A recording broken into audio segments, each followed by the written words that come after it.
నీకు తెలిసిన ప్రభువా అయ్యా అయ్యా కనికరించిన ఆయన అయ్యా మేమైతే మట్టివాళ్ళు నా తండ్రి, పని లేని వాళ్ళు నాయన అయ్యా, నీ కింద అర్హత లేని వాళ్ళు నా తండ్రి నాయన అయ్యా అయ్యా అయ్యా కనికరించిన ఆయన అయ్యా అయ్యా తల్లి తండ్రి మరసన నేను మరొన ఎడవను ఎడబాయి నేను వాగ్దానం చేసావు తండ్రి నాయన అయ్యా, మాకు సరిపోయే వాక్యం మీరు దయచేయండి నాయన అయ్యా అయ్యా తన నోరుని బోరుగులాగా వాడుకోండి అయ్యా, నీ దాసుని లేవనెత్తండి నాయన, కనికరించండి అయ్యా, ప్రతి అవసరం మీరు తీర్చండి నా తండ్రి నాయన.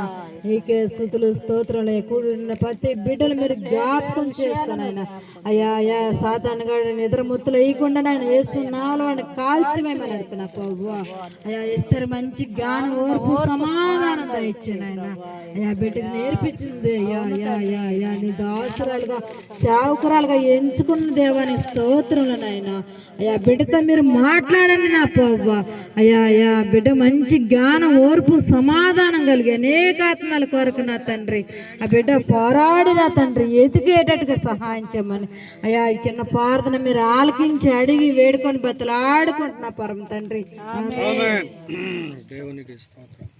అమ్మా ఎప్పుడైనా రా తల్లి, బంగారు తల్లి బంగారు తల్లి రాదు ఏందమ్మా ప్రభునందు ప్రియమైన దేవుని యొక్క సన్నిధిలో దేవుని బిడ్డలారా మన వాక్యాన్ని ధ్యానించుకున్నాం. అయితే ఎవరైతే దేవుని యొక్క వాక్యం మీద దృష్టి పెడతారో వారికి అర్థమైపోయింది, దేని మీద దృష్టి ఉంచిన అర్థం కాదు. దయచేసి మీ దృష్టి అనేటువంటిది దేవుని మీద ఉంచాల్సిందిగా మనం చేస్తూ ఉన్నాం. సరే, మంచిది. పరిశుద్ధ బైబిల్ గ్రంథంలో కొన్ని సంగతులు మనం లేఖనం ద్వారా చూద్దాం. చూడండి, నిర్గమాకాండ 3వ అధ్యాయము, నిర్గమాకాండ 3వ అధ్యాయము మొదటి వచనాన్ని మనం చూస్తే, మోషే మిద్యాను యాజకుడైన యిత్రో అను తన మామ మందను మేపొచ్చు ఆ మందను అరణ్యము అవతలకు తోలుకొని దేవుని పర్వతమైన హోరేబుకు వచ్చెను. ఒక పొద నడిమిని అగ్ని జ్వాలలు యెహోవా దూత అతనికి ప్రత్యక్షమాయను. అతడు చూసినప్పుడు అగ్ని వలన ఆ పొద మండుచుండెను, గాని పొద కాలిపోలేదు. అప్పుడు మోషే ఆ పొద ఎలా కాలిపోలేదు, నేను ఆ తట్టు వెళ్ళి ఆ గొప్ప వింతను చూచుతుననుకొని కొనెను. గొప్ప వింత చూసారా? మోషే వెళ్తుంటే అరణ్యంలో ఒక గొప్ప వింత సంభవించింది. ఏంటో చెప్పండి. ఒక పొద కాలిపోతుంది, కానీ అసలు ఈ పొద ఎట్లా కాలుతుంది? ఎవరు లేరు, ఎవరు అక్కడ ఏం చేసిన వాళ్ళు లేరు, అసలు ఎట్లా కాలుతుందని చెప్పేసి ఆ గొప్ప వింత చూడటానికి ఆ తట్టు వెళ్ళాడంట. వెళ్ళిన తర్వాత ఏమైందండి? అగ్ని జ్వాలల్లో యెహోవా దూత, ఎక్కడంట?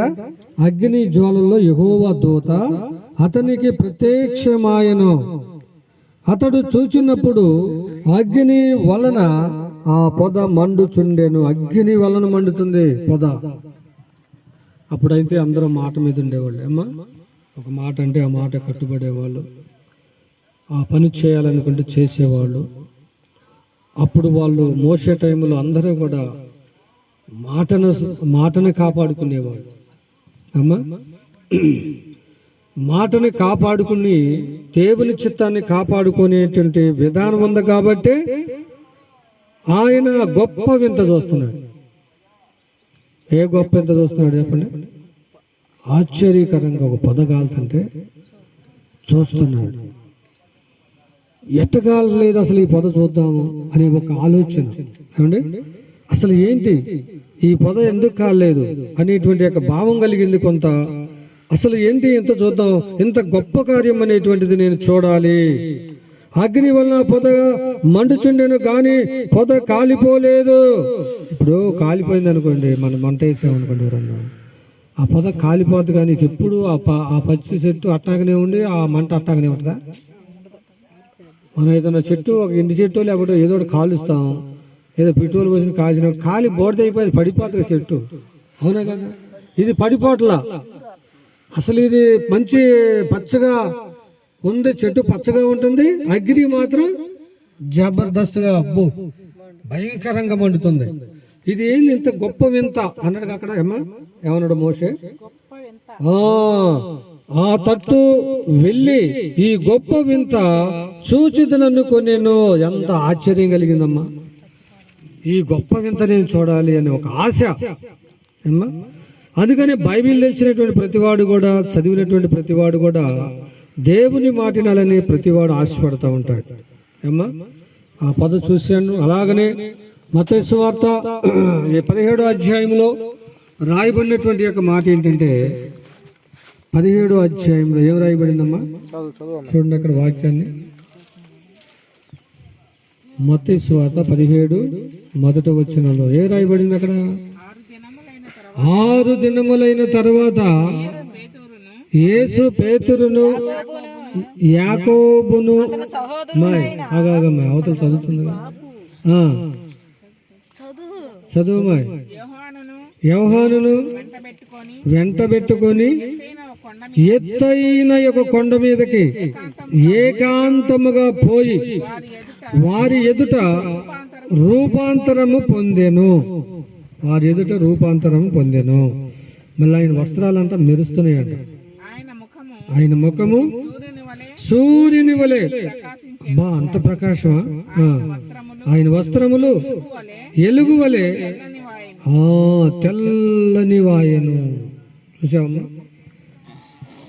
మరి ఆ కొండ మీద వాళ్ళు ఆ గొప్ప కార్యక్రమాన్ని చూస్తున్నారు. పేతురు, యోహాను, యాకోబు, వీళ్ళు ముగ్గురు కలిసి ఏం చూస్తున్నారు? ఆ కొండ మీద ఒక గొప్ప దర్శనాన్ని చూస్తున్నారు. చూడలేదా? ఇక్కడ పొదలో ఈ మండుతున్నటువంటి పొదను చూస్తున్నటువంటి మోషే, ఈ దర్శనం వచ్చిన తర్వాత మోషే అక్కడ ఒక ఒక ఒక ఆలోచన వచ్చింది ఆయనకి. అమ్మో, ఈ స్థలం మంచిది, మనకేదన్నా ఒక మంచి జరిగింది అనుకోండి, ఆ స్థలంకి వెళ్తే ఏమంటాం చెప్పండి? మంచి జరిగిందమ్మా, ఈ స్థలంలో నాకు సహాయం చేశాడు దేవుడు, నన్ను ఆదరించాడు దేవుడు అనేటువంటి ఒక మాట వస్తుందా లేదా? ఎవరికైనా వస్తుంది. అలాగని ఇక్కడ యేసు ప్రభు ఎక్కడ తీసుకెళ్ళలేదు ముగ్గురిని?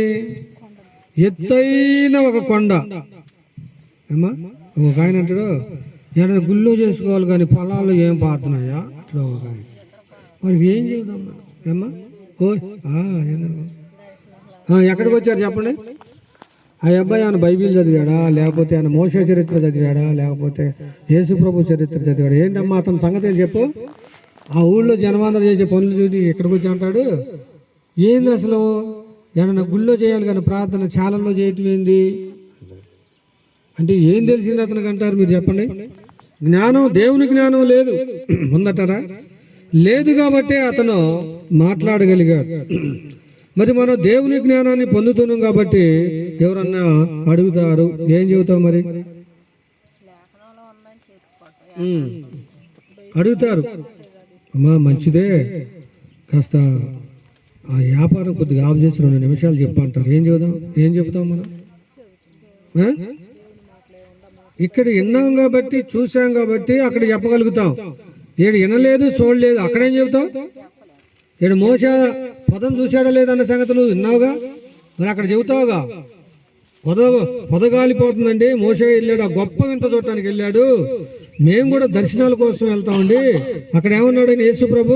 మనం రాత్రి చదువుకున్నాం వాక్యం ఏమన్నా